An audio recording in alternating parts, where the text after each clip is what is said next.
I wanted to reflect tonight as we start off on Earth Day. Earth Day was last Friday, and because we are a fifth step green city, we are very sustainably focused. We celebrated Earth Day, and so I want to acknowledge all of those staff members that were out here at our city campus and City Council Member Juniman.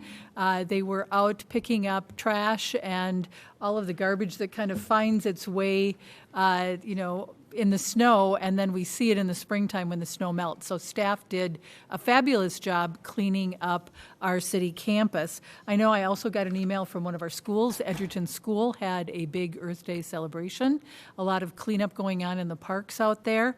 And I also want to acknowledge the Rice-Larpenter cleanup that happened on Saturday morning.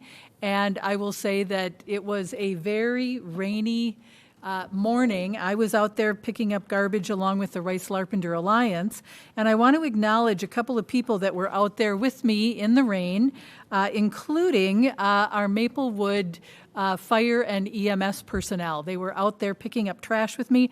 Captain Eric Kubat, Captain Brad Davison, fire paramedic Jody Hallwig, and fire paramedic Michael Hagan. Really great sports about it, and what a great way to serve our community. So thank you to all of them. I also want to acknowledge Sean Finwall, because she was out there with her truck picking up all of the garbage that we all bagged up. So it was a really good event, and as you drive through Rice-Larpenter area, you will see that it really looks so much better after the big cleanup. So thank you for everyone who participated in Earth Day. It really makes a difference in our community, and it certainly is something that we value. So let us start with the Pledge of Allegiance. If you stand up, please, with me. I pledge allegiance to the flag of the United States of America and to the republic for which it stands, one nation, under God, indivisible, with liberty and justice for all. Thank you very much. City Clerk Sint, would you please do the roll call? Councilmember Knutson? Here. Councilmember Villavicencio? Here. Councilmember Cave? Here. Councilmember Juniman? Here. Mayor Abrams? I'm here as well. Thank you. Council members, we have the approval of the agenda. Would someone like to make a motion? I move approval of the agenda. Second. Moved by Juniman, seconded by Cave. The motion to approve the agenda. Is there any further discussion? Councilmember Juniman. I have a council presentation about the City Hall cleanup, actually a little follow-up. Okay.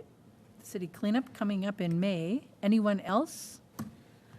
Okay, seeing no lights on, then let's take a vote. All those in favor signify by saying aye. Aye. Aye. Any opposed, say nay. The motion passes. Moving on to the approval of the minutes. Is there a motion concerning the minutes? I motion approval of April 11th, 2022 City Council Workshop Meeting Minutes. Moved by Cave, seconded by Knutson. A motion to approve the City Council Manager Workshop minutes for Monday, April 11th.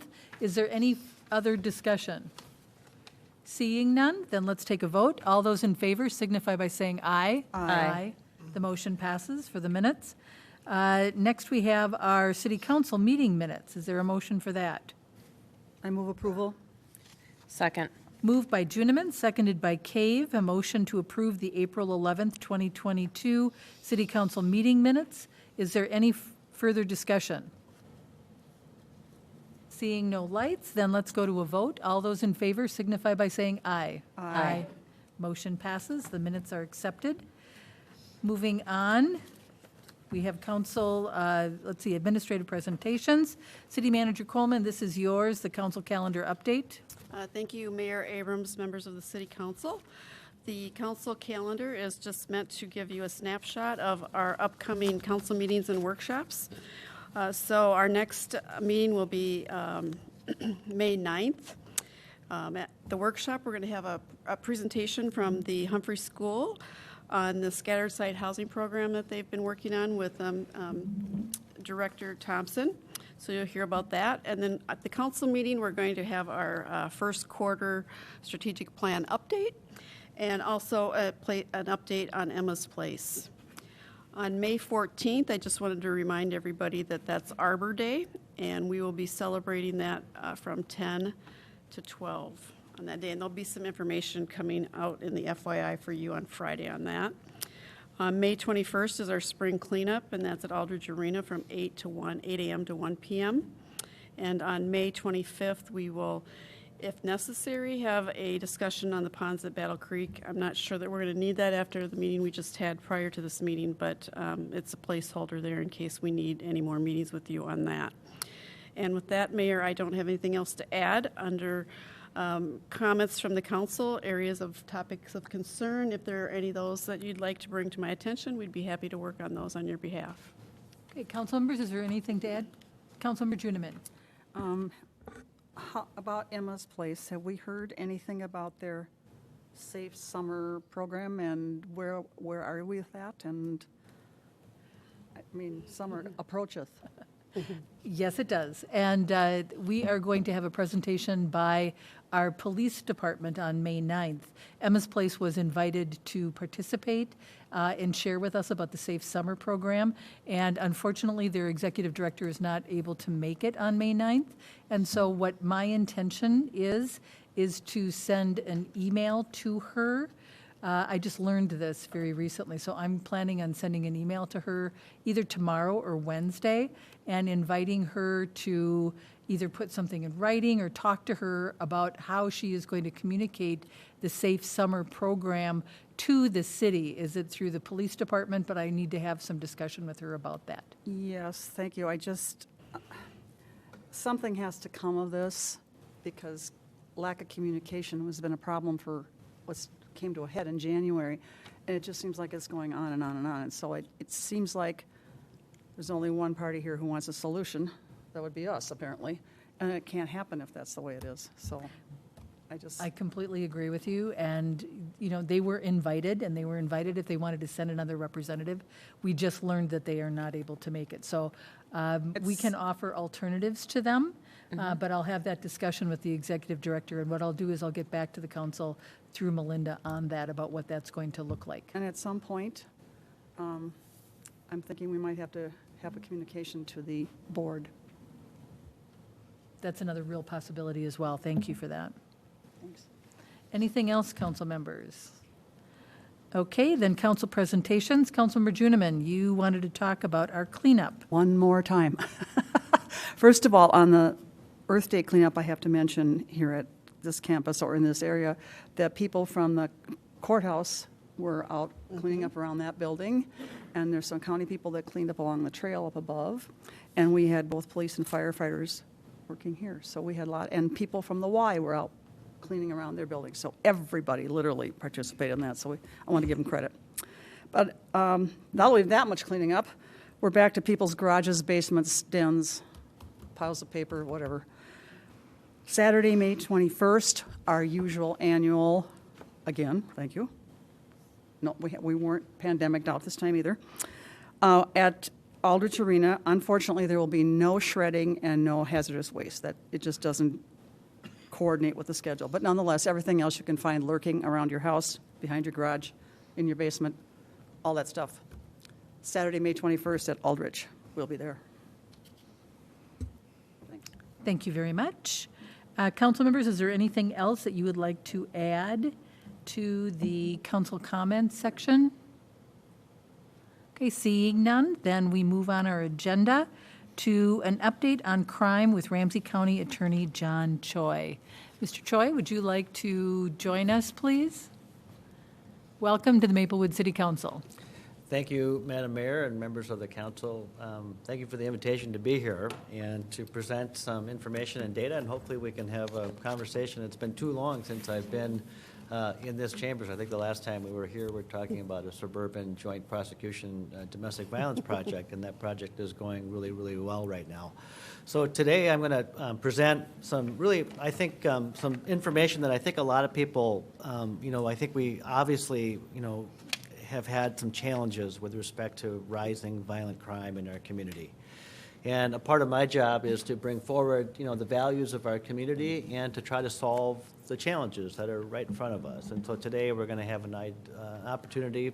I'd like the opportunity to kind of identify some of the issues that I see in the system that need to improve and talk a little bit about the partnerships that we've been working on. And I want to expressly state and thank Mayor Abrams for her willingness to be a part of some of these really critical conversations. One of the areas in which we've had a really important conversation is around the issue of secure placement for youth who commit some of these violent acts. What do we do with these kids? And I think we've had a really important conversation as a part of our leaders within Ramsey County, and we have a bill at the legislature that I think is actually going to get funded, and it's really the only bipartisan thing that's happening right now around crime and public safety. So I'll be talking about that, but I just wanted to thank you, Mayor, just the way that you've showed up and really contributed to the conversation. So I just very deeply appreciate that. Thank you. So today, I'm going to start with some data. This is not crime data. This is just my data, okay? So the police have a lot of the crime data. They have the incident data. They have the calls from 911. You know where the hot spots are in your particular community. But I can't do anything about that unless something comes to me, right? And so I'm going to present some of the data that I have within my own office. And then from there, I think we could talk a little bit about some of the things that are happening and aren't happening in the justice system. So first, I'm going to start with some of the referral and the charging data. So first, I'm going to give you just a slice for the last 5 years. And the pink area that you see on this graph represents the pandemic period, right? And the top line, the red line, is the referral data. So again, we're a complaint-based system, so typically, police don't go knocking on doors and say, is there any crime happening? Someone calls 911, they respond to things, right? And so if they believe a crime has been committed or that we should look at it, then they will present the cases to us. So this is a monthly number or tally of the adult felony cases. So I, as the county attorney, have jurisdiction on the adult side of only the felony cases. Your city attorney, who prosecutes cases, will handle the misdemeanors and the gross misdemeanor and the petty misdemeanor cases, right? So this is what comes in our door. And the blue line represents what we actually charge. And if you thought that everything that the police sends to us that we charge, that's not the case. And the reason for there will always be a gap. And the reason why is because for the vast majority of these cases, it will be for insufficient evidence. There's just not enough evidence to charge somebody with a felony crime. It doesn't mean that they may not be charged with a crime. They could be charged at a lesser level at the city level, right? So historically, we have always had a charging rate somewhere around anywhere between 49% all the way up to about 65% or so. And I'll show you some of the 10-year averages. But so this is what's come in the door. As you can see in the pandemic period, I think more cases have kind of come in. Maybe a bigger of a gap, and I'll show you the percentages as we go on, okay? And then this is with regard to youth cases, and this is really interesting. During the pandemic period, and I'll explain a little bit about what I think is going on, but as you can see, these are actual numbers on the left-hand side, and this is just the months over the last 5 years, and in the pandemic period, you see a dramatic drop in the number of cases that have been submitted to my office at the youth level. And then as you can see, historically, we have always had a higher charging rate with regard to youth cases. But there's a big drop there. And I think there's a lot to explain there. And I'll talk a little bit about some of the things that I think that are happening in terms of, and this does not mean that youth crime is going down. It just means that there are less cases that are coming to my attention, less cases that I can actually do something about. So we've talked a lot about carjackings lately, right? And so carjacking was not a thing in our community before, I'd say 2019. We didn't even count them, right?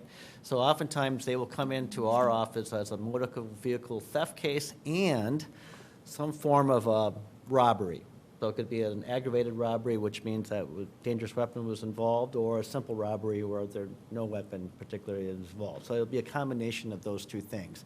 And just to give you a quick snapshot, but again, you see now on the motor vehicle theft cases, that charging gap, right? We have a very high charging rate as it relates to motor vehicle theft cases. On the use side, the same thing, but again, you see the reduction of some of those cases that have historically been presented to our office. And again, it doesn't mean that motor vehicle thefts committed by youth are necessarily going down. Aggravated robbery, again, you'll see the lines being very tight between referral and charging, right? And certainly during the pandemic period, on the adult side, we are seeing spikes, right? But we are charging to the fullest extent of the law. And of course, we shouldn't charge people for crimes if we don't believe we have enough evidence to actually convict them, and that would be our ethical standard. On the use side, same thing. I see some peaks that are coming in, right? And we're doing the best that we can to get those cases charged, or actually petitioned into juvenile court. And this is just some of the data on simple robbery cases, right? So as you can see again, and there's always a lag. So like, you know, when we get a case, it doesn't mean we'll charge it the next day. Sometimes it might take a little bit of time. But these numbers, you can see just historically over the last 5 years, there's not much of a difference here. One area that is a big priority of ours is just anything, cases involving guns and firearms. And as you can see, during the pandemic period, we've had more cases that have been submitted. We always have a very high charging rate when it comes to these particular cases. Now, there is talk about, like, well, does John Choi, as the county attorney, have certain policies, right, that maybe say that we should not prosecute in certain areas? And this is one area that I will certainly tell you that I do. With regard to the fifth-degree drug cases, after the pandemic started, right, we had to figure out a way to deal with our administrative backlog. It is gigantic. I have prosecutors today who are just trial prosecutors. They don't even do the front part of the case. They just do the trials. They've got 150 cases that's sitting on their desk, which is 3 times the caseload that they had before the pandemic. So as you can imagine, during the pandemic, we didn't have jury trials, and we're starting to have them now, but a wall was here, and all these cases are just building up, right? And so administratively, we had to do something, and so early on in the pandemic period, I instituted a policy that said that if we have a fifth-degree low-level drug case, that we would decline to prosecute unless there was an important public safety issue. And police have been really good at presenting cases to us when we actually need to do something about it. And as you can see, once they figured out how that public safety exception works, less cases have been referred to our office, but at the same time, you can see those numbers are starting to increase a little bit, and that's because the public safety case is being made.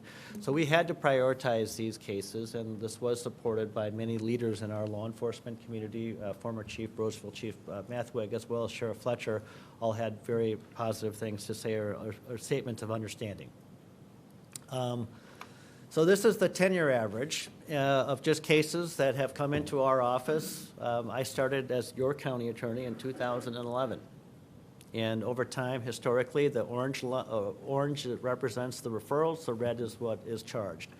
And interestingly, the red is about the same, but the numbers of cases that have come in the door on the adult side have been kind of up and then down and then up, right? And so if you wanted to calculate that into percentages, this is what it looks like. So before I was a county attorney, I actually inherited a charging rate that was less than 50%. And today we're at about 59%, and that includes the drug cases that we're not currently prosecuting right now.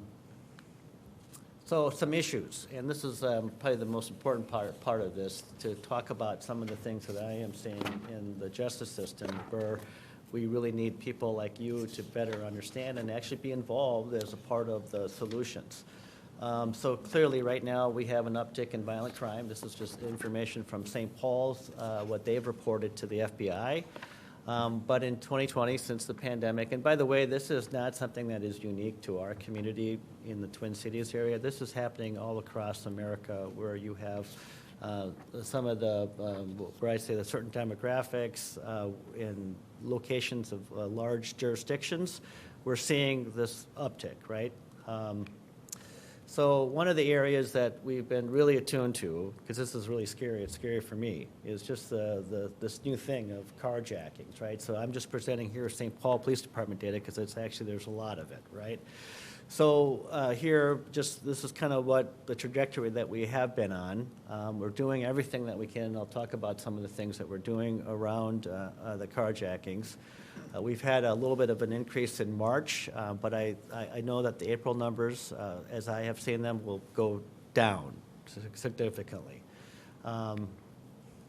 This is just kind of an aerial view of the Twin Cities metropolitan area, and as you can see, there's a significant difference between the East Metro and the West Metro. One carjacking is one too many, right? But we've had a little bit of a different experience than what's happening over in Minneapolis. In Minneapolis alone, they had, I think, 640 or 650 cases just in 1 year, incidents, I should say. And in St. Paul, we've had about 105 or so, and then in the surrounding suburbs, there have been a small splattering of them as well. And so what is causing some of these national crime trends, and kind of what is going on with, whoop, I'm going the wrong way. How do I get back? Oh. I just need to get to that slide where the, oh, there we go. Whoop. Is there a back? Oh, you know what I'm doing? I'm pressing the forward button. Sorry about that. There we go. So what is causing all of this, right? And if we had a map that would show like shots fired, we'd have similar types of incidents where you'd see a lot of this happening in our inner cities, right? So what is driving some of this these issues? So one, like I said before, the pandemic has had a huge impact, I think, on the increases in crime and the things that we've experiencing. There is a positive correlation between poverty and stress and trauma. All of that has a relation to the insecurity has a relation to increasing crime. It always has historically. I think another part of this, and I think that it's an important part to really understand, and I think part of that is you see it in these numbers here where there's more, I think, civil distrust and unrest that's happening. And I think that those are some of the things that help drive some of these conditions in which we're seeing. Also, too, that this can't be understated, and we saw some of the numbers in the youth crime, you know, in terms of what police actually sent to us. I think we have to acknowledge out loud that police have been under tremendous amounts of stress. You know, if you think about all the things that they have been going through during this pandemic period and the civil unrest, where they've been called to help other jurisdictions, where all of these things are happening, where police are leaving the workforce, right? They're suffering from PTSD, all of these things. And so in lots of these agencies, they're struggling to find enough police officers. And so when we don't have enough police officers, then they have to start thinking about what to prioritize. And so I have an interest as a chief prosecutor to have enough police officers, because when we don't, oftentimes these investigations where I can't do anything about, they can't necessarily come to me, right? They have to prioritize their time. So I think that's another part of it. I think another piece of this too is that we have to ask the question about the proliferation of guns. I mean, during this pandemic period, there have been more guns manufactured and sold legally, but somehow something falls apart and they get into the wrong hands. But we've had a huge uptick in the amount of guns that are in our community today. So what can we do? What should we be thinking about? So there's three things that I wanted to talk to you about that I think that are really critical that aren't being talked about in a more broader way that people need to really think about. So first is this whole issue about mental health. That is a huge driver of crime and the things that we're seeing in our cases. And oftentimes, we will get a case from police and they will submit it to us, and then we will prosecute. But then, as some of you who are attorneys will know, that we can't prosecute somebody if they're mentally incompetent to stand trial. And what that means is if they don't understand the proceedings that are happening they can't follow along, right, because of a mental health condition, then what happens is their attorney will make a motion to have a Rule 20 study done, and then someone does that study, and then they make a recommendation to the court. And if the court believes that the person is incompetent to stand trial, then we have to suspend the prosecution, right? And hopefully there would be some effort to restore the competency, but in 2019, that restoration of competency program was removed from the state of Minnesota. So counties were put on their own to kind of figure this out. So that has driven a lot of what I see some of the kind of the repeat offenders, people who should have been in custody, but then we can't prosecute them.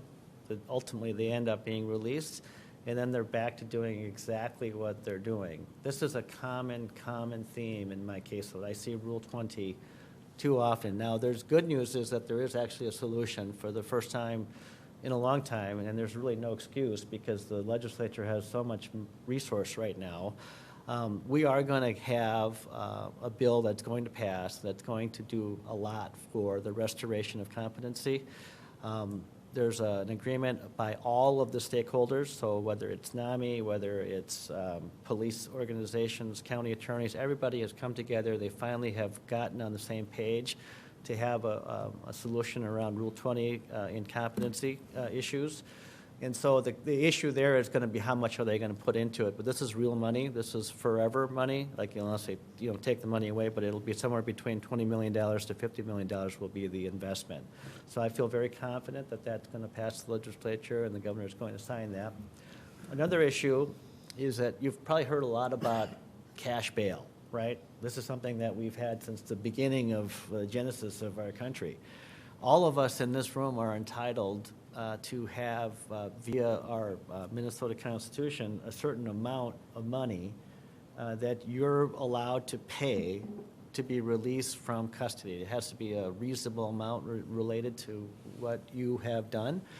And so we have the system that is really a wealth-based system, right?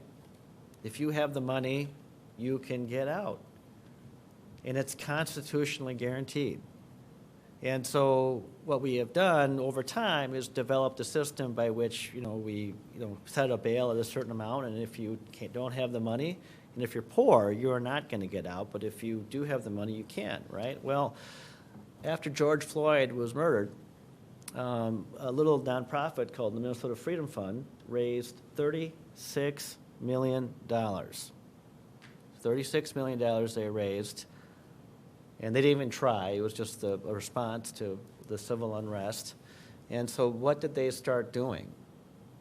If their job is to, expose the cash bail fund for what it is, well, they have bailed out, they've spent $15 million of that $36 million on bailing 1,349 people out of jail. And again, these people have not been convicted of anything. They're just in detention pre-conviction, right? So 1,349 people at an average amount of $11,000 per year.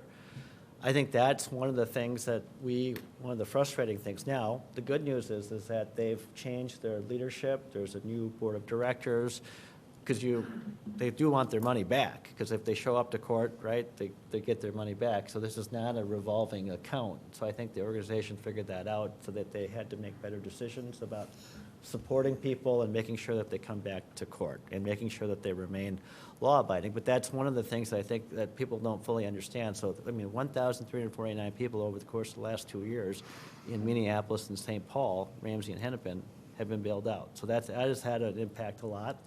Another issue, and there's a lot of discussion about this, about some of the decisions that were made by Ramsey County, the Ramsey County Board of Commissioners to close Boys Totem Town back in 2019. And it was right before the pandemic. And at the time when the board made that decision, there was a lot of reasons for it. Number one, I think that what was being achieved at Boys Totem Town, and the fact that a lot of young people were actually leaving Boys Totem Town, they were running right out the front door, and just some of the issues that they were having of not actually getting some of the rehabilitation that the board wanted. And we also had other arrangements, like with Mesabi Academy. They were not necessarily good outcomes that were happening there. Like at Mesabi, they were doing Fight Club, with the young men or the young boys that were set up there. And so all these things were happening, and so it led to a place where our board decided to close Boys Totem Town, but we didn't really put in this kind of alternative at that time because right afterwards the pandemic happened, right? So today we have Red Wing for our most serious youth offenders, and it's very institution-like, but there are good rehabilitative things that are happening there. And then, but in the middle, I think that's where we needed to really pay attention, and I want to thank Mayor Abrams for being a part of that really hard conversation where we brought together the right people in the room, and we came to a place where, both Sheriff Fletcher and I and Chief Axtell and other people in our community, the Mayor of St. Paul, we all said that we need to work on this and have more options, and I'll talk a little bit about what that solution is moving forward. So, but as a part of to get to that place, we never would have gotten there if we did kind of like what I see is happening up at the legislature. We've got the Democrats who have solutions around safety and justice that are A, B, C, and D, and then you've got the Republicans who are saying X, Y, and Z, and there's nothing. And it's because we're not spending time to diagnose and understand these issues, build relationships, and actually understand everybody's values and find out where the values align, and then think about what are the solutions, right? And so through this group that was started back in April of 2021, right after we started experiencing more carjackings in our community, I convened and brought together all of the people that you see here, and I'm glad now that we have suburban representation through Mayor Abrams. We have Erica Scheider, who is the chief in Roseville, who is the representative of suburban police chiefs, the chief judge. I think we're going to add some superintendents as well. The contract cities have asked to be represented because they feel like they need to have someone other than the sheriff too at the table. So we're going to keep expanding, and we're going to continue meeting and continue tackling a lot of the issues that we need to talk about. One of the next issues that we have to get to is the interjurisdictional work that needs to happen between Hennepin and Ramsey. If we just come up with our own solutions, we're not going to solve all of these things, right? So we need to bring Hennepin somehow to the table and start having some conversations about how we go about having a better justice system that's going to deliver a better outcome that actually gets to rehabilitation and holds people accountable, right? So other work that came out of this group here is that the sheriff's office and my office determined that we needed to get additional resources so that we could specifically go after carjacking. And so we applied, both Sheriff's Office and the County Attorney's Office, for a grant to the Department of Commerce. All of you pay $1 a year on your auto theft insurance premium, which is a prevention surcharge that goes into a grant program. But we ended up getting 2 grants, more than anybody else in the state. And what we have done there is we formed a CAT team, it's carjacking and auto theft team out of the Sheriff's Office, where we have a dedicated prosecutor. We're also working with our community to develop out a focused deterrence type of strategy. So there's a small number of young people who are committing this crime, and we think we know who they are. And so what we're trying to do is have a moral voice, which would be our community, and our police working together in tandem to do kind of a notification and an intervention to say that we think you're involved in this. We actually don't want you to be dead. We don't want you to be in prison, right? And so we're going to offer you an alternative. And the community will deliver this message along with the police. And they say, if you don't change, we're with the police, which is a necessary thing, I think, in order to have legitimacy and also that partnership between community and police. So we'll be the first community in the country, actually, to try to utilize focused deterrence for carjacking. It's typically historically been utilized for shootings. And it's the only evidence-based type of program that's proven to work around shootings, and we're working with the National Network for Safe Communities, thanks to Representative Congresswoman McCollum, who got us a $900,000 appropriation, and so we can now pay for the technical assistance, hire a coordinator, and invest in these strategies. And we started this last summer, but now we actually are going to get the resources to make sure that we're doing it with high fidelity to the program. So I'm going to try to get through these as quickly as I can. I talked a little bit about focused deterrent. I was ahead of myself there, but thanks again to the Congresswoman McCollum for her help. And then with this conversation that we've had around youth placement, you know, I think as a value around our community, we don't want to go back to 20 years ago where we had prisons for kids, right? And so we have come to a place where everybody, at least in the Ramsey County stakeholder community, agrees that this would be the solution, which would be intensive therapeutic residential treatment places for young people where it's a smaller cohort, maybe 2, 3, 4 kids, and that's it, and a lot of staff. This is very expensive, but it's proven to work in other jurisdictions.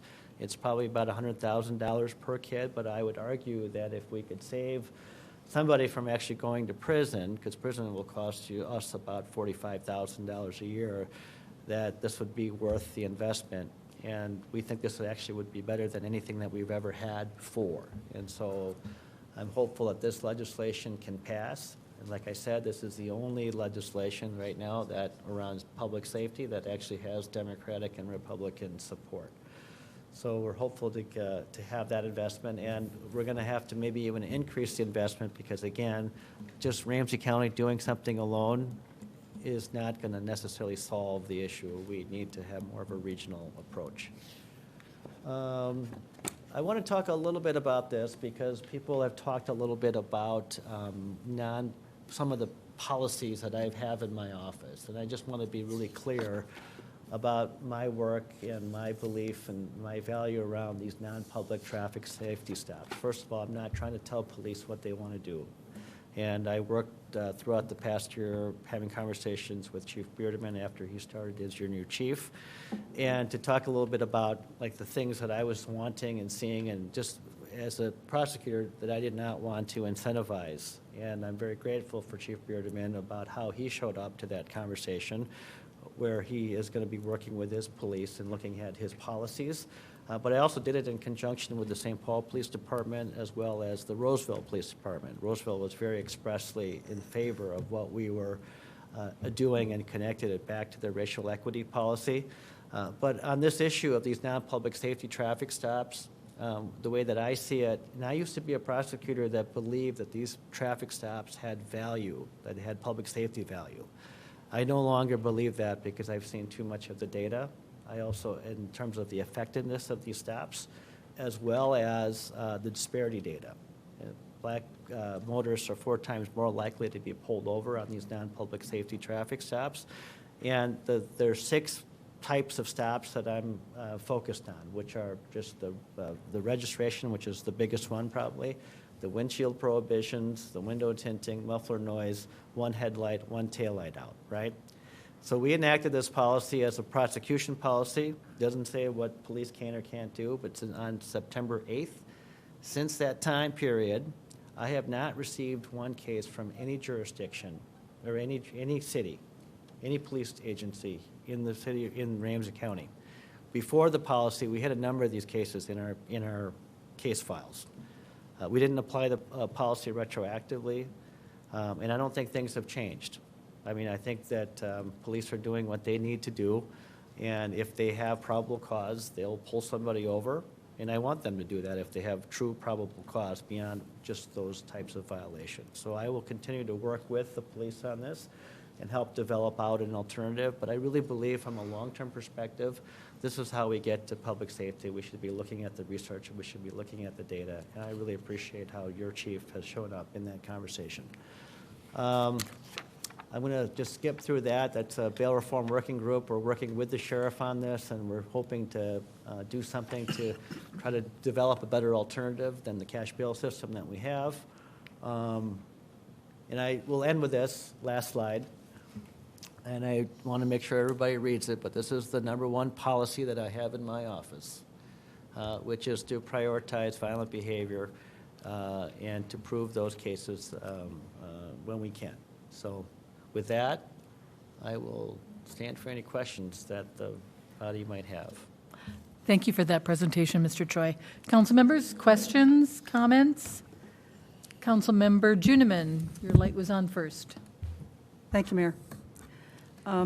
I was glad to see in your leadership group that you did add a suburban mayor, and you picked the right one, might I say, and a suburban police chief. I noticed you picked a female police chief. And I'm being a little glib, but in all seriousness, I think my experience, I'm on the dispatch policy committee since, I think, Methuselah. And it was always hard a while back to be from a suburb because there seems to be this line between Right. St. Paul and Ramsey County, and St. Paul sees themselves as Ramsey County. And while they're part of Ramsey County, there's, I think, 17 others of us or something of that nature. And I do believe, especially when you're talking about something like justice, that everyone should have input and everybody should hear what happens. Right. Because, let's face it, we don't have large fences or gates that drop on the major roadways so that people stop within their own jurisdiction before they commit a crime or whatever they may, or ever even get in trouble. So I can't stress enough how important I think it is that the suburban input is phenomenally important. And the more people like you can, influence it, the better off we all are. But, I mean, I know it happens everywhere, but particularly first-ring suburbs where we are directly impacted by St. Paul and vice versa, which I think it's taken them a while to figure out. So I was glad to see it, and I hope it continues because, and then you pick two suburbs that are about the same age and the same size, which is good, but I also think some of the little ones, while they may be policed by the sheriff, I think they may be overlooked in that because they're so little. Things are different for them, but that doesn't mean they're not impacted. So I really, really encourage you to really seek input from all those people. I think it's horrendously important. If you're a tiny place and you don't have your own police department, you can still have a huge incident and not quite know what to do with it. Right. So I really appreciate that representation. And I also have a question about the youth placements. I understand to a point what happened to Totem Town, although I think there are a number of people who think, okay, now what? I have heard people liken it to, I don't remember what year it was, in the 80s when they closed all the state hospitals and put everybody who was mentally ill on the street. And so, and we know that there's a large population of homeless youth. So in the absence of these places being established in the needed numbers, what happens now when there's no Totem Town or any place like that? Well, I think that's what we're struggling with, Councilmember. I mean, I really do believe just having more options available for us. And the most frustrating thing is, like, there are times where, like, everybody knows that we need to find a place, especially in the context of, like, runaways. But then, because a lot of these facilities are nonprofits, they sometimes will actually reject our kids. And, I wish that the legislature would have a conversation about that. And then secondly, and oftentimes they say that they're full, right? So these are the things that we struggle with, and I think these are the things that I want the community to understand, that having more of these investments in treatment facilities for youth is like sorely needed. And we need like the whole different kinds of, not a one-size-fits-all, like let's everybody build something big and put them all there, but things that are very targeted towards the needs of these children. So like for runaway kids, right? What can we do there? Kids that are sexually exploited, what can we do there? Kids that have, that are engaging in risky behavior, but like culturally they might need something different, right? Just those types of options is is what we need to invest in, and I really believe that it can make a difference. And I think the smaller the types of interventions, right? So not like the big one-size-fits-all, but the smaller ones that have intensive therapeutic types of strategies are the ones that are going to be successful, and that's what we need to do. So what's the oversight then? Will this be like a system of small places, if you will? Kind of like the group home setting, Yep. and there'll have to be someone to oversee that, correct? Right, it would be the State Department of Human Services or the State Department of Corrections, depending on what license these facilities get used under. The good news there, though, is that, because I think for sometimes the Health and Human Services license, using that license is better for, there's two things there. I think, number one, it's a medical type of work that's being done, right?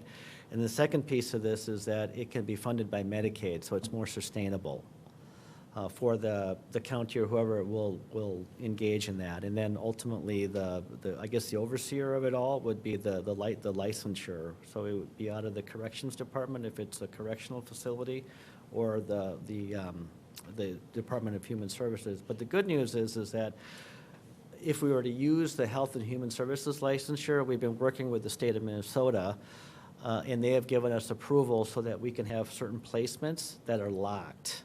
And for some of these kids truly need a timeout. They can't have them just leave, because they need a place where they have to be there, and they can't be out in the community for a while until we can stabilize and address the issues. So is this at the legislature now? Right. It's Senator Murphy Yes. is the chief author of the bill. The second author is Senator Karen Housley and Senator Coleman from Chaska, so very, very bipartisan, right? And then it's Representative Herr on the House side, and Kurt Doubt is a strong supporter of this legislation. I just had a meeting a week ago with the Speaker, Melissa Hortman, and Minority Leader Kurt Doubt, and they are on the same page. They believe that this needs to get done. So, Yeah, and I wonder sometimes, it's going to sound awful, but I'm going to say it anyway. I think legislators remove themselves from the reality sometimes, and I wish there was a way for them to see what you see, yeah, because I think they don't know. I think there are a fair number of people who don't know the investment that you're talking about, and they don't have the ability to see, even 10 years down the road, how much you will be putting into this person who hasn't been able to change their life. right.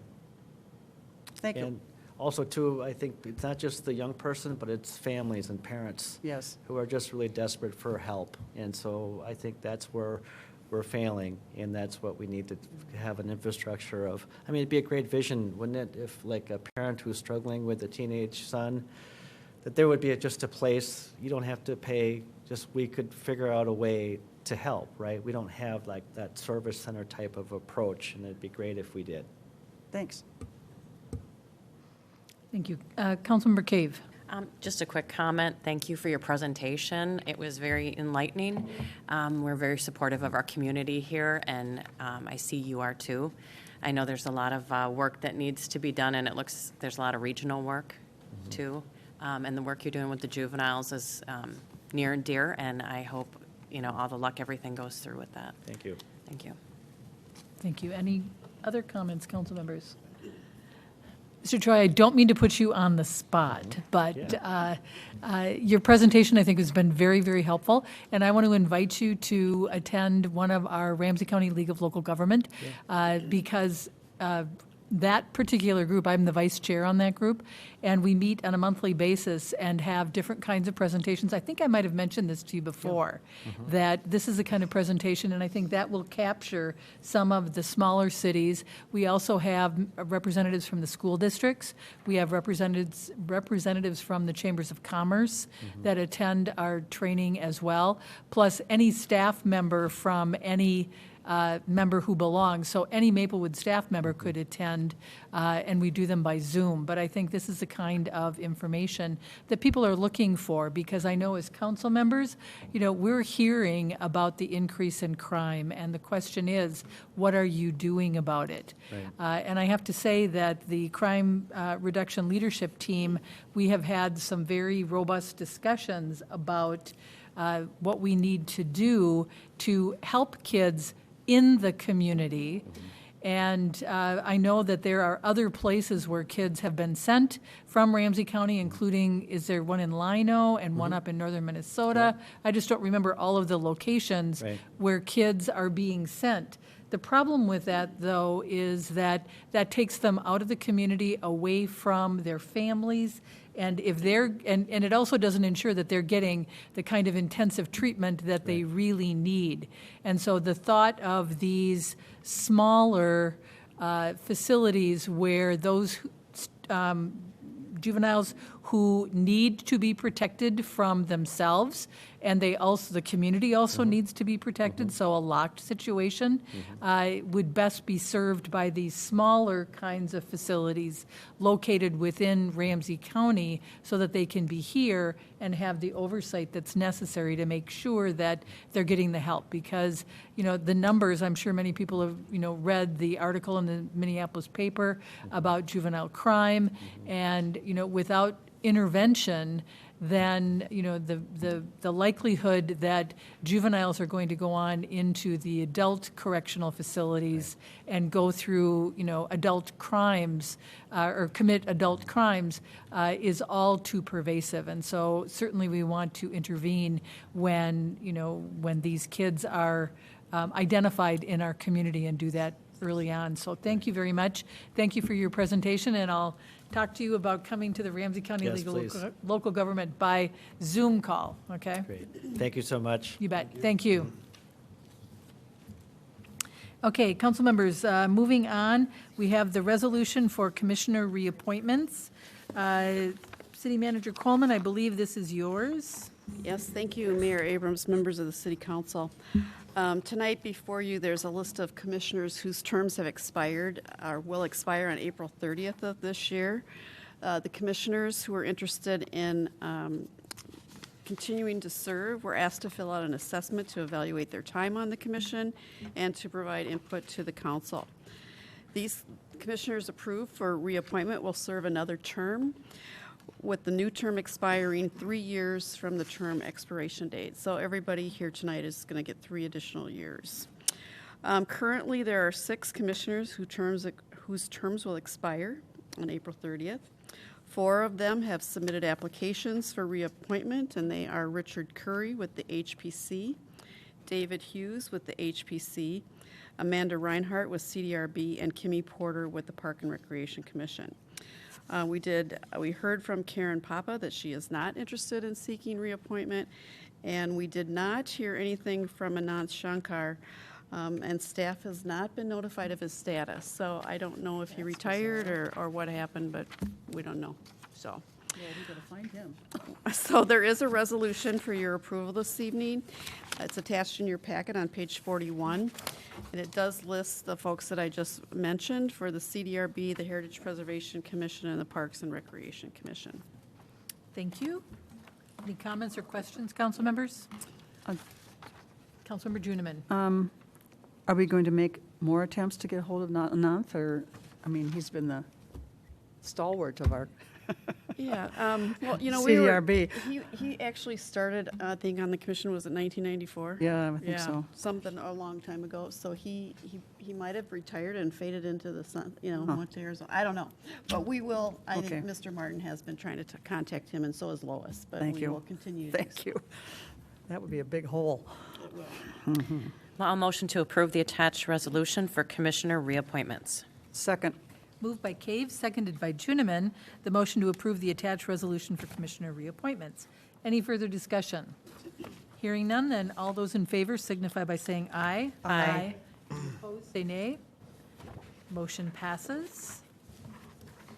Moving on to our consent agenda, we have 7 items. Is there a motion? I know we've got some changes to make. We'll do that with discussion. But first, we need a motion. Sure, I'll motion consent agenda items G1 through 7. Second. Moved by Cave, seconded by Juniman. Further discussion, I'll start off. I'd like to pull number 4 because we have to go through those individually. We have some amendments to each one of those contracts. So I'll pull number 4 and we'll ask Mr. Darrow to do each one of the contracts ahead of time. Council members, is there any other discussion concerning the consent agenda? Councilmember Juniman. I have a question on number 6. Which number? 6? Okay, so we'll highlight number 6. Let's start with number 4. Mr. Darrow, do you want to start with the first contract? Let's do the AFSCME contract first.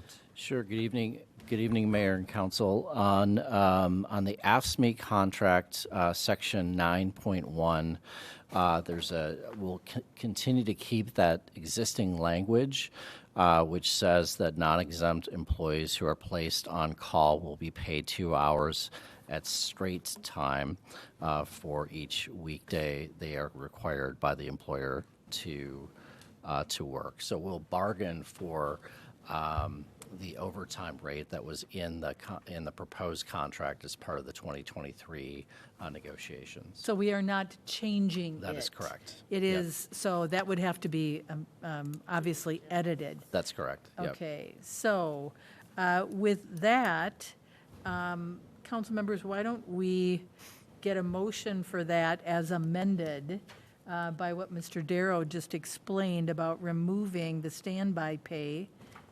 We'll kind of go through the 3 contracts, and then we'll do the highlighted one, and then we'll do the rest of them.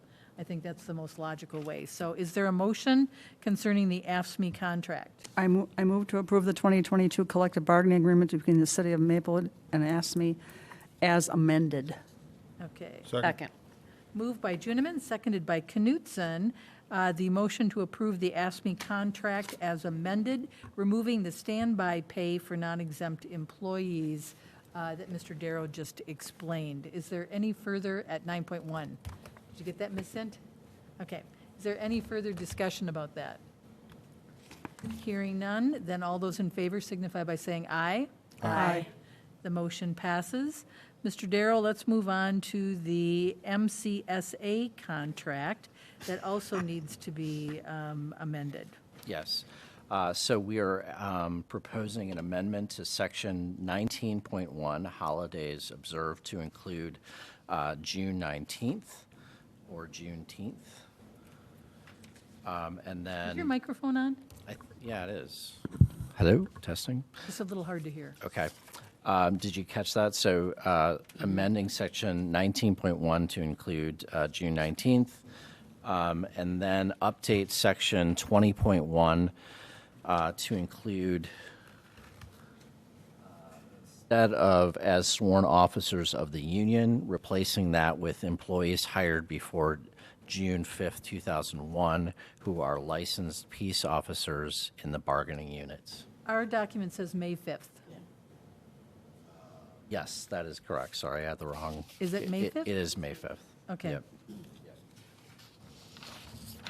And then on Section 22.2, the same language that I just read.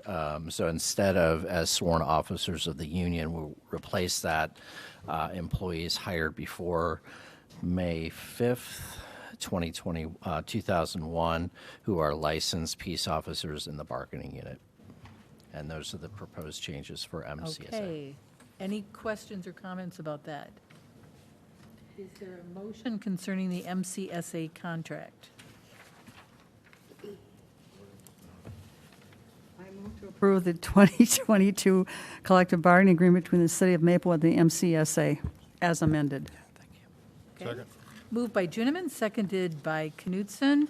The motion to adopt the MCSA contract, adding Juneteenth as a holiday for 19.1, and also updating sections 20.1 and 22.2 to read employees hired before May 5th, 2001, who are licensed peace officers in the bargaining unit.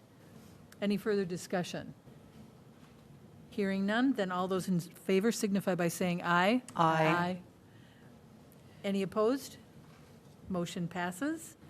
Thank you. And then finally, we have the MSA contract.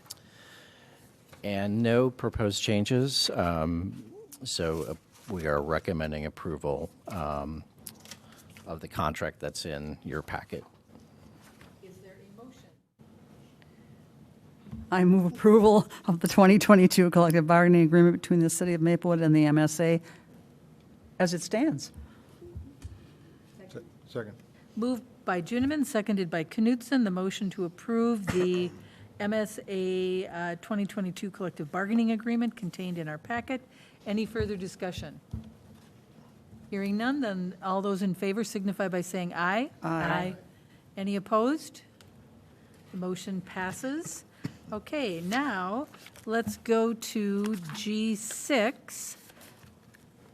Councilmember Juniman, did you have a question? Yeah, I think I know the answer, but it's like a redo of what we've already done, and we're doing it on their request. Is that what I'm to understand?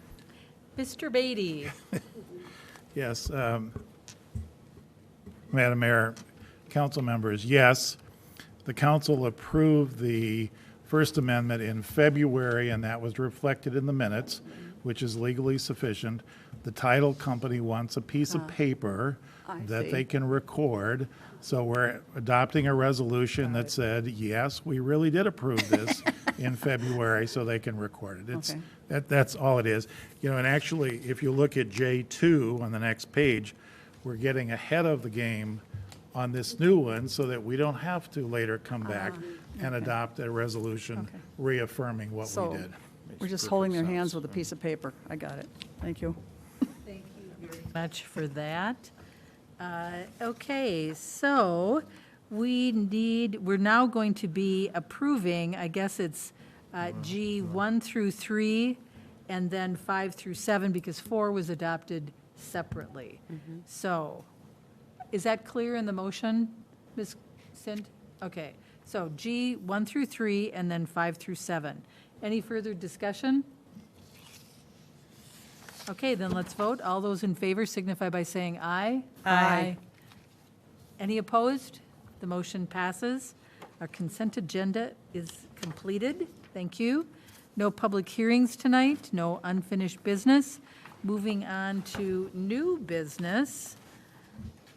This is the resolution providing for the issuance and sale of general obligation improvement bonds. Ms. Paulseth, do you want to tee us up for this, please? Thank you, Madam Mayor and Council. Further on in your agenda tonight, you will be considering the award of bids for street projects that will be completed in the summer of 2022. This item pertains to the financing or the partial financing for those street projects. So about $3 million, so considerably less than in some of the years. And that in part is due to our efforts to lower our amount of outstanding debt and the various strategies that the city has adopted over the last several years, one in which is financing our assessments internally. So if you look at page 246 of your packet, you will notice that you are still very much on track at meeting your debt goals by 2024, being under $50 million. And if you look at the 10-year history of net debt outstanding, you will note that because this is only 10 years, it starts at $77 million. Most of you know it was considerably higher than that prior to 2013. And after this issuance, we are projecting it to be at $54 million. So still very much in line, as you can see every year, paying down more debt than issuing in our 10-year plan. So we have no reservations whatsoever. We will be participating in a rating call with Standard & Poor's to renew the city's credit rating. So I would ask that if you had any questions, Mr. Bruce Kimmel from Ellers is here to answer your questions or provide further information. If you have any questions for you, and then we'll invite the representative from Ellers. Any questions for Ms. Paulseth? Okay, would you like to join us, please? Good Welcome. evening. Thank you, Mayor and council members. Bruce Kimmel with Ellers. It's nice to be back with you. If you'd like me to, I can go through the pre-sale report, but I think Ms. Paulseth did a great job of giving the overview. One thing I want to just reiterate is she mentioned the internal financing of the assessment portion of this project, and that is something new for the city, and it's actually very smart for the city to be doing this. You have funds available to use for this purpose, and because we don't know exactly when all of the assessment revenues will come in, it's nice that you have this internal financing that you can use so that if you get prepayments, if you get early payoffs, whatever the case might be, you can then just apply those revenues to pay back those internal funds as opposed to trying to make them fit with a predetermined bond schedule. So I think that was a great innovation on your staff's part and will lower your overall interest cost on this bond issue as well.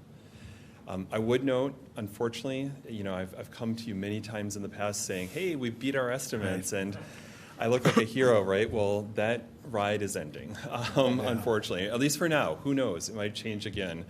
But since the beginning of the year, we have seen a pretty significant increase in interest rates.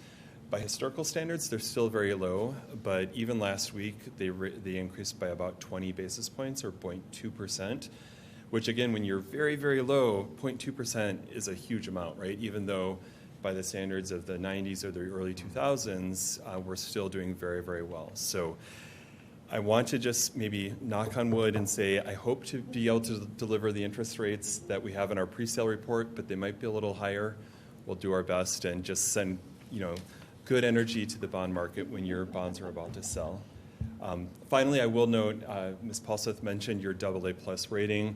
You are in tremendous shape on that. The city's finances just continue to get stronger through your staff's work and your leadership. And so I see you being affirmed in that AA+ rating with flying colors. So, any questions for me? Okay. Councilmembers, is there any questions? Are there any questions? Okay, then, Councilmember Juniman. I don't have a question, I have a comment from our staff report I thought people might be glad to hear.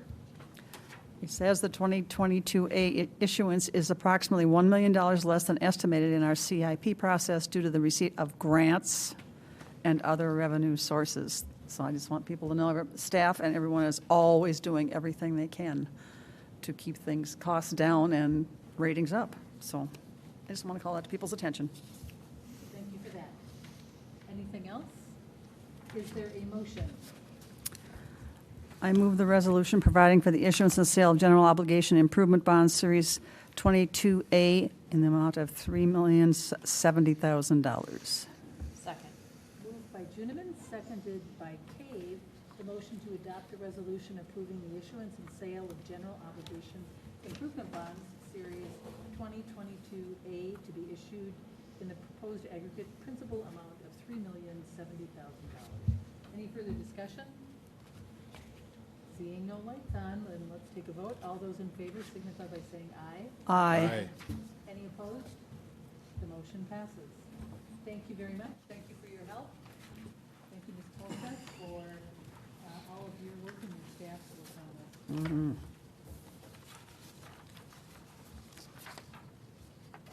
Your microphone's. Moving on Mic's not on. to the sale of 13. Mayor. I'm sorry. Microphone. Sorry. Okay, I thought I spoke loud, though.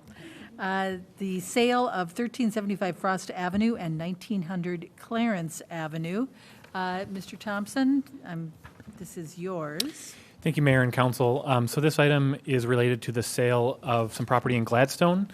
It's the two properties. The one is the Gladstone House on the north side of Frost, and then it's also actually for the sale of the parking lot that's on the south side of Frost, adjacent to the Philippine Center, but we would facilitate a land swap for consolidated development site. Back earlier this year, we issued the solicitation. Yeah, no, that's not the right. I don't actually have a presentation. That's Polk Avenue. You're moving on to That's the next one. street projects. Earlier this year, we issued a solicitation of offers for the property, and you reviewed those and selected Beacon Interfaith Housing as the preferred developer, and then approved the letter of intent for that land sale. We are bringing back to you, just as a bit of background, Beacon would be developing a 40-unit multifamily residential project on the site, affordable housing of permanent supportive housing units that would be constructed as part of the project. What we're bringing forward tonight is just the final purchase agreement that we have drafted and negotiated with Beacon, which outline all of the terms of the sale, but all of it is consistent with the general terms of the letter of intent in terms of sale price, the due diligence period, and the extensions that are allowed to accommodate the tax credit process that they're anticipating going through the state. So Kristen Spreck is here. She's the Director of Housing for Beacon Interfaith. If you have questions of them about the project, otherwise Mr. Beatty, who drafted the agreement, and myself are also available for any questions. Okay. Would you like to join us up at the dais and tell us a little bit from your perspective with Beacon Interfaith about the project? Sure. Thank you, Mayor and council members. I'm Kirsten Spreck with Beacon Interfaith Housing Collaborative, and we are delighted to be looking at a potential development in Maplewood. This will be our first east suburban site, and we love the location, the transit, and the access to parks and trails. As Jeff said, this will be a permanent supportive housing for deeply affordable young families at risk of homelessness. We have already identified a service partner who will provide services right in the building, solid ground. So we're working on what that model will look like, and we're super excited to move forward. I can answer any specific questions people have. Thank you. Council members, do you have any questions either for Mr. Thompson or for the representative from Beacon Interfaith? Councilmember Juniman. Sorry, it's not a question, it's a comment. Welcome to Beacon, for one thing, and hearing about having solid ground as your management is just, that's phenomenally good. As you know from your own experience, any housing of that nature needs an in-house person for people to go to.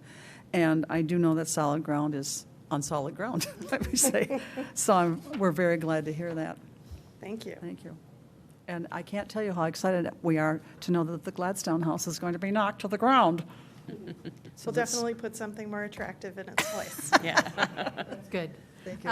Mr. Thompson, in terms of timelines, can you tell us what the timeline looks like? I Should this cannot- be adopted tonight? Yes, so there's 108, so yeah, there's 180 days, so 6-month due diligence period, and then allows for 2 60-day extensions at the discretion of the buyer, at the discretion of Beacon.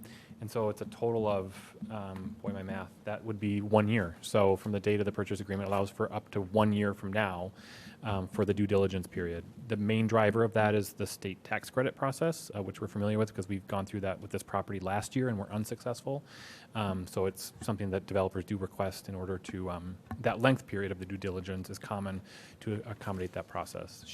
Ms. Spreck can certainly speak to the tax credit process on their end, but we know that that's the timeline that we can expect for this purchase agreement. Thank you. Is there anything you'd like to add about the tax credit process, or? I would. Thank you, Mayor and council members. Beacon is one of the most highly funded developers of affordable housing. Part of that is because we really target deeply affordable, which aligns with public funders. So I think it's other than Common Bond, we have had the most in the last 5 years family homes funded. So we're excited, and we already got word from Ramsey County that staff are recommending home ARP dollars toward the project, 1.2 million. So we're excited. That's great. about it. That's great. Okay. Anything else, council members? Okay, we have 2 motions in front of us. Would someone like to make a motion? I move to approve the resolution approving the sale of 1375 Frost Avenue and 1900 Clarence Avenue and authorize execution of the purchase agreement therefore. Second. Moved by Juniman, seconded by Knutson.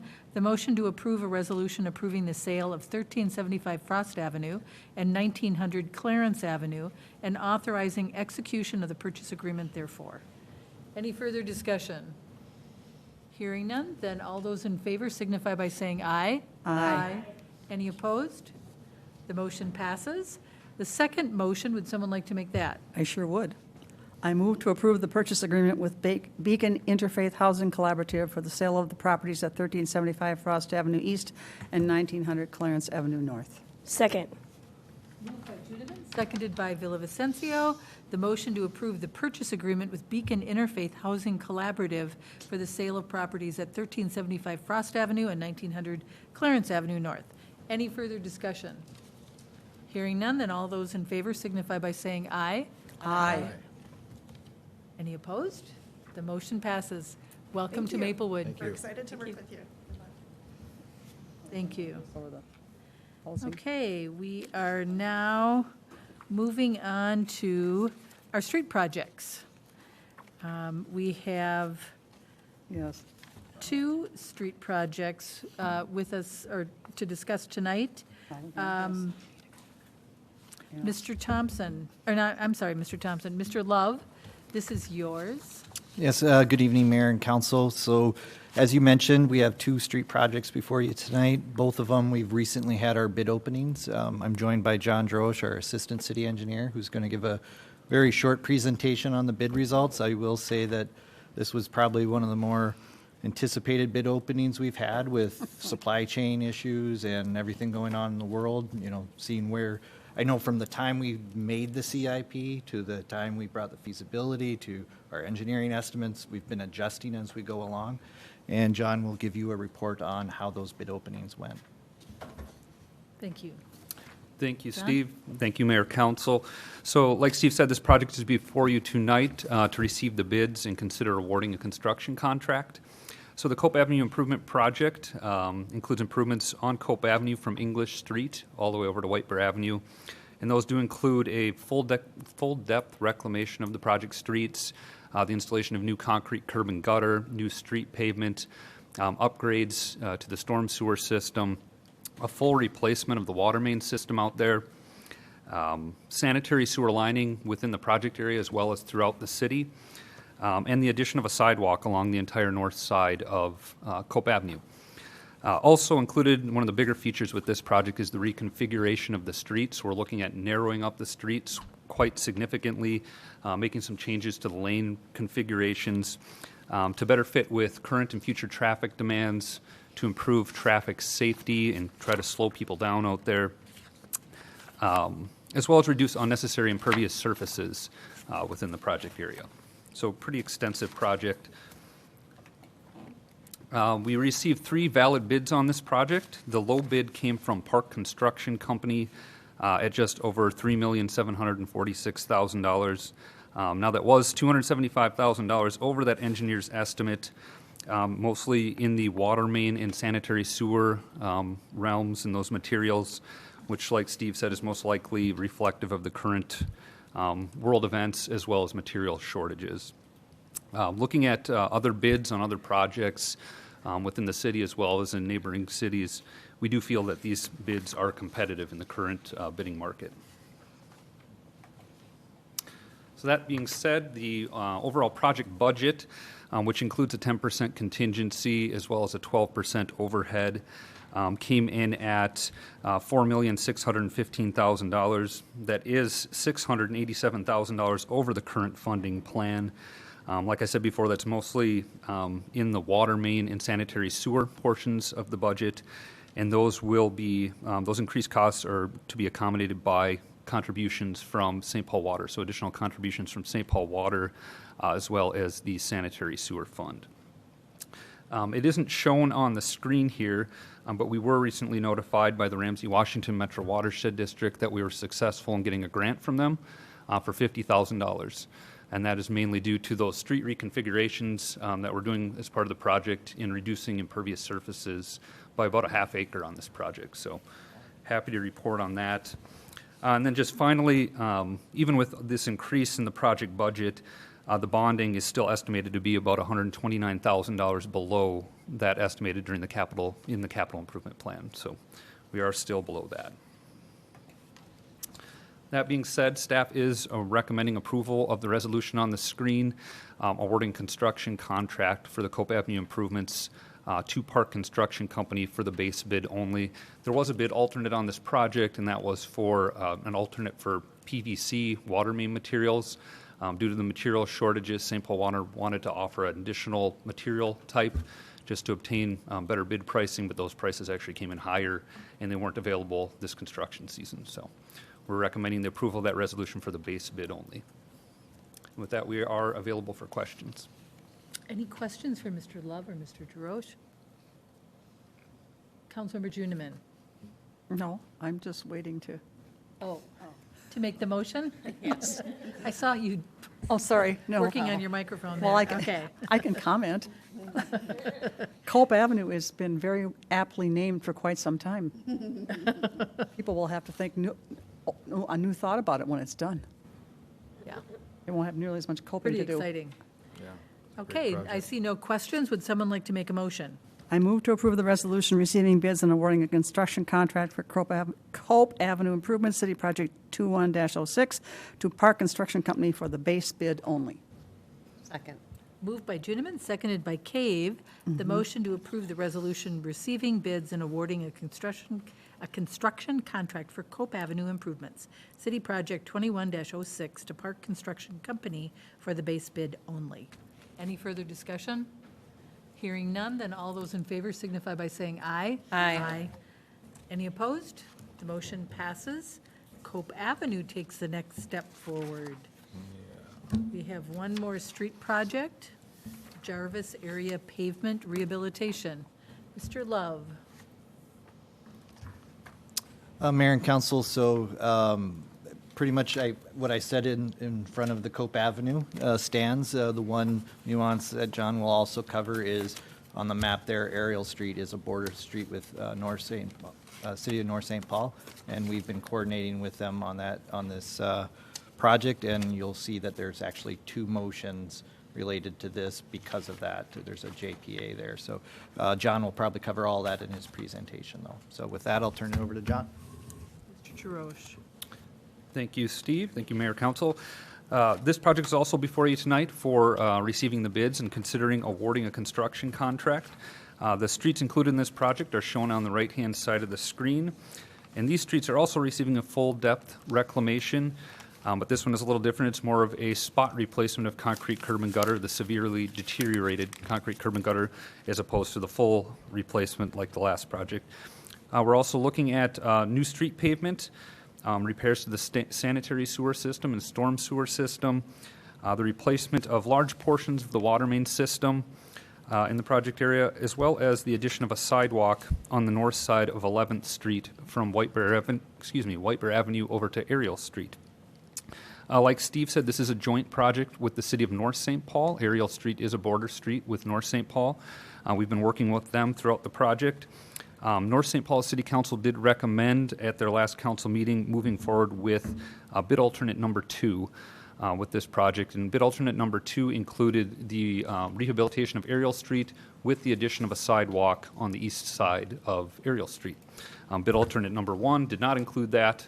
And then bid alternate number 3, again, was similar to the last project for alternate materials for the water main system. So we are looking at the addition of that sidewalk along the east side of Ariel Street with this project as well. We received 2 valid bids for this project. The low bid from T.A. Shifsky and Sons of just over $3.8 million was just about $13,000 higher than the engineer's estimate. Staff does feel that this is a competitive bid for this project. And those bids shown on the table there, that is for the base bid plus bid alternate number 2. The project budget, which again includes a 10% contingency and a 12% overhead, came in at $4,687,000. That is $574,000 higher than the current funding plan. And I should mention that in your agenda report, we did have a typo in there that said below. It is above by $574,000. Again, it's most likely attributed to the current world events and material shortages that weren't present during the feasibility stage of this project. Similar to the last one, those increased costs were related to water main materials. And those increased costs, as you can see in the table, are we're looking at accommodating those through increased contributions from the City of North St. Paul, as well as St. Paul Regional Water. This project is similar to the last one. The bonding is reduced by about $196,000 compared to the capital improvement plan estimates. So with that, staff is recommending approval of the resolution awarding a construction contract to T.A. Shifsky and Sons for the base bid plus bid alternate number 2, as well as entering into that joint powers agreement with the City of North St. Paul and authorizing the mayor and manager to sign that agreement. Councilmember Juniman. Could you please tell everybody who's paying for the sidewalk on the east side of Ariel Street? That's a good question. That is the City of North St. Paul will be funding that entire sidewalk. Thank you. I just didn't want anybody thinking that, we might be paying for sidewalk on North St. Paul, please. Thanks. Any other questions? Hearing none, then council members, we have two recommended actions tonight, two motions. Would someone like to make the first one? I move to approve the resolution receiving bids and awarding a construction contract for the base bid plus bid alternate number 2 for the Jarvis Area Pavement Rehabilitation City Project 21-07 to T.A. Shifsky and Sons. There a second? Second. Moved by Juniman, seconded by Villavicencio. The motion to receive bids and awarding construction contract for the base bid plus bid alternate 2 for the Jarvis Area Pavement Rehabilitation City Project 21-07 to T.A. Shifsky and Sons. Any further discussion? Hearing none, then all those in favor say aye. Aye. Any opposed? The motion passes. Council members, we have one last motion. May as well go for broke.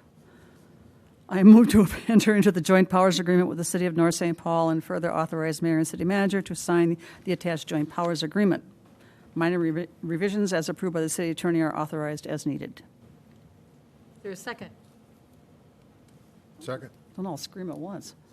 Moved by Juniman, seconded by Knutson. The motion to enter into joint powers agreements with the City of North St. Paul and further authorize the mayor and city manager to sign the attached joint powers agreement. Minor revisions as approved by the city attorney are authorized as needed. Any further discussion? Hearing none, then all those in favor signify by saying aye. Aye. Any opposed? The motion passes. We can Let's move- face it, those are two streets that no one is going to say, don't you dare fix them. Right, they absolutely need it. And I think we're all looking forward to getting started on those, because I think it'll also mean that we're in spring by then. Let's hope. So with that, council members, we have concluded our agenda tonight. Thank you all, thank you, staff. And with that, we are adjourned. Thank you for doing the business of the city.